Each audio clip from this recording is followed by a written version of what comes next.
Napoleon Bonaparte. आज का topic है क्लास 11th की बुक से तैयार वीडियो है। विभिन्न प्रतियोगी परीक्षाओं के लिए बहुत ही महत्वपूर्ण है, इसलिए आपसे रिक्वेस्ट है कि आप पूरा वीडियो जरूर देखें। मित्रों नमस्कार, मैं हूं निरंजन कुमार, अध्यापक, राजकीय उच्च माध्यमिक विद्यालय में कार्यरत। पहली बार चैनल पर हैं तो प्लीज़ चैनल को सब्सक्राइब जरूर करें, प्लेलिस्ट जरूर देखें। विभिन्न टॉपिक्स पर बहुत अच्छे वीडियो बने हुए हैं और आपसे रिक्वेस्ट है कि आप वीडियो को शेयर और लाइक जरूर करें। शुरू करते हैं। Napoleon Bonaparte. Napoleon Bonaparte Napoleon Bonaparte का जो जन्म है 15 अगस्त 1769 ईस्वी में हुआ था। आपको याद रखना है कि नेपोलियन बोनापार्ट का जन्म 15 अगस्त 1769 ईस्वी में हुआ था और इनका जन्म कोर्सिका द्वीप पर अजासियो नामक नगर में या शहर में हुआ था। इनका जन्म हुआ था कोर्सिका द्वीप पर अजासियो नामक नगर या शहर में 15 अगस्त 1769 ईस्वी में। अब देखिए इनके पिता का क्या नाम था और माता का क्या नाम था। इनके पिता का नाम था कार्लो बोनापार्ट और इनके जो पिता है फ्रेंच दरबार में कार्सिका द्वीप या कोर्सिको द्वीप का प्रतिनिधित्व करते थे। इनकी माता का नाम था लितिशिया रेमालिनो। तो पिता का नाम कार्लो बोनापार्ट और माता का नाम लितिशिया रेमालिनो। आगे पढ़ते हैं। देखिए नेपोलियन की शिक्षा की बात करें तो नेपोलियन की जो शिक्षा है इसकी प्रारंभिक शिक्षा पेरिस के सैनिक स्कूल में हुई थी। पेरिस के सैनिक स्कूल में इन्होंने शिक्षा प्राप्त की थी और उन्हें सेना में लेफ्टिनेंट का पद प्राप्त हुआ था। अब देखिए 16 सितंबर 1793 ईस्वी में टूलो के बंदरगाह से अंग्रेजों को बाहर निकाल दिया गया और नेपोलियन द्वारा 16 सितंबर 1793 ईस्वी में टूलो के बंदरगाह से अंग्रेजों को बाहर निकाल दिया गया था। अब देखिए इसी नगर में राष्ट्रीय महासभा का अधिवेशन हो रहा था। तो नेपोलियन ने प्रतिक्रियावादी तत्वों से महासभा के सदस्यों की रक्षा की थी और इस समय नेपोलियन ने अपनी योग्यता, कुशलता व साहस का परिचय दिया और यही कारण था कि 1794 ईस्वी में नेपोलियन को सेना में प्रधान तोपची नियुक्त कर दिया गया। 1794 ईस्वी में नेपोलियन बने सेना के प्रधान तोपची। ठीक है, यह आप याद रखें। आगे देखिए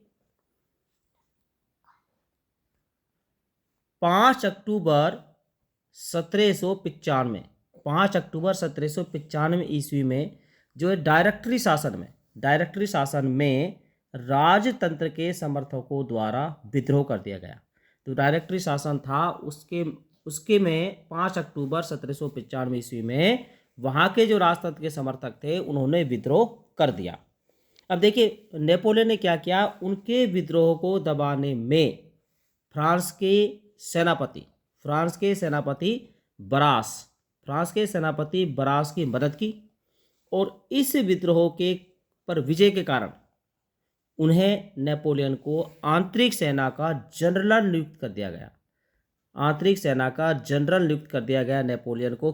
क्योंकि 5 अक्टूबर 1795 में जो डायरेक्टरी शासन था उसके खिलाफ समर्थकों द्वारा विद्रोह किया गया था और नेपोलियन ने उस विद्रोह को दबा दिया था। तो फ्रांस के जो सेनापति बरास था उसकी मदद की थी और इस हेतु उन्हें आंतरिक सेना में जनरल नियुक्त किया गया।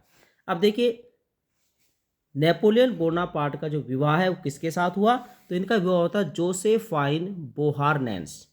जोसेफाइन बोहारनेंस के साथ इनकी शादी हो गई थी। आगे हम अध्ययन करेंगे। देखिए फ्रांस के युद्ध मंत्री कार्नो द्वारा नेपोलियन की योग्यता से प्रभावित होकर उन्हें इटली विजय अभियान सौंप दिया गया था। ये फ्रांस के युद्ध मंत्री कार्नो ने उन्हें इटली विजय का अभियान सौंपा था उनकी योग्यता से प्रभावित होकर। अब कुछ महत्वपूर्ण घटनाओं के बारे में यहाँ पर चर्चा करेंगे। देखिए जनवरी 1797 ईस्वी में नेपोलियन ने लोधी के पुल व रिवोली के युद्ध में ऑस्ट्रिया को पराजित किया था। याद रखें जनवरी 1797 ईस्वी में लोधी के पुल और रिवोली के युद्ध में नेपोलियन बोनापार्टे ने ऑस्ट्रिया को पराजित किया था। आगे देखिए, अप्रैल 1797 ईस्वी में उसने लियो बेन की विराम संधि की। ये भी याद रखें, लियो बेन की विराम संधि अप्रैल 1797 ईस्वी में की गई थी। आगे देखिए, 17 अक्टूबर 1797 ईस्वी में ऑस्ट्रिया ने कैंपो फोर्मिया की संधि की और इस संधि ने इटली में फ्रांस को सर्वोच्च बना दिया था। जब ये संधि 17 अक्टूबर 1797 ईस्वी में की थी, ऑस्ट्रिया ने किसके साथ? कैंपो फोर्मिया की संधि की थी। तो कैंपो फोर्मिया की जो संधि की गई थी, इस संधि ने इटली में फ्रांस को सर्वोच्च बना दिया था। कुछ फैक्ट हैं, इनको भी हम जान लेते हैं। देखिए, अगस्त 1798 ईस्वी में नील नदी के युद्ध में नेपोलियन को इंग्लैंड की जल सेना के सेनापति थे नेल्सन, उन्होंने पराजित कर दिया था। ध्यान रखें, नेपोलियन को पराजित किया था अगस्त 1798 ईस्वी में नील नदी के युद्ध में। किसने पराजित किया था? इंग्लैंड की जल सेना के सेनापति नेल्सन ने। अब देखिए, अब क्या हुआ, जब ये नेपोलियन यहाँ पर थे तो उधर फ्रांस में डायरेक्टरी का शासन था जो फ्रांस में, वो कुशासन के कारण लोकप्रिय नहीं हो रहा था। तो नेपोलियन की विजय डायरेक्टरी की अयोग्यता के कारण पुनः हार में बदल रही थी। नेपोलियन जीतने वाला था लेकिन डायरेक्टरी की व्यवस्था ठीक नहीं थी, इसलिए उसकी हार में बदल रही थी जीत।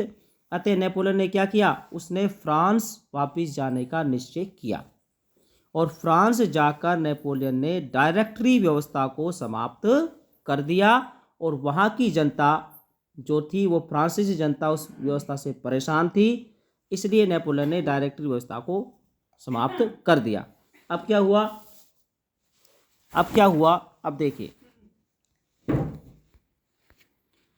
अब देखिए जो डायरेक्टरी व्यवस्था जब समाप्त हो गई तो अब शासन शक्ति जो है 3 कौंसिलों को सौंप दी गई। 3 कौंसिलें बनाई गई, उनको शासन शक्ति सौंप दी गई और नेपोलियन जो है स्वयं प्रधान कौंसिल बना।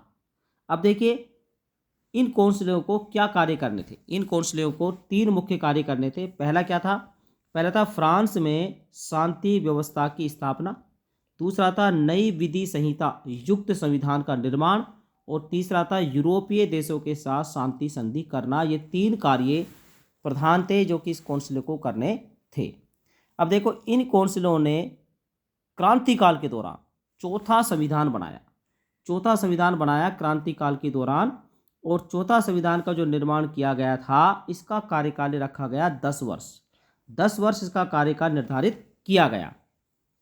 अब देखिए, नेपोलियन ये प्रथम कौंसिल बने, कैम्बेसरी द्वितीय कौंसिल और लेब्रून ये तृतीय कौंसिल बने थे। ये भी याद रखिए, प्रथम कौंसिल नेपोलियन, द्वितीय कौंसिल कैम्बेसरी और तृतीय कौंसिल लेब्रून थे। आगे देखिए, नेपोलियन को 1802 ईस्वी में नेपोलियन को संपूर्ण जीवन के लिए कौंसिल नियुक्त कर दिया गया। 1802 में संपूर्ण जीवन के लिए नेपोलियन को कौंसिल नियुक्त कर दिया गया और 2 दिसंबर 1804 ईस्वी में नोत्रे दामे चर्च में नेपोलियन को फ्रांस का सम्राट बना दिया गया। इंपॉर्टेंट है, याद रखें, 2 दिसंबर 1804 ईस्वी में नोत्रे दामे चर्च में नेपोलियन को फ्रांस का सम्राट बना दिया गया। तो ये थी नेपोलियन के बारे में संक्षिप्त जानकारी। मित्रों, अभी तक आपने चैनल को सब्सक्राइब नहीं किया है तो चैनल को सब्सक्राइब जरूर करें। धन्यवाद।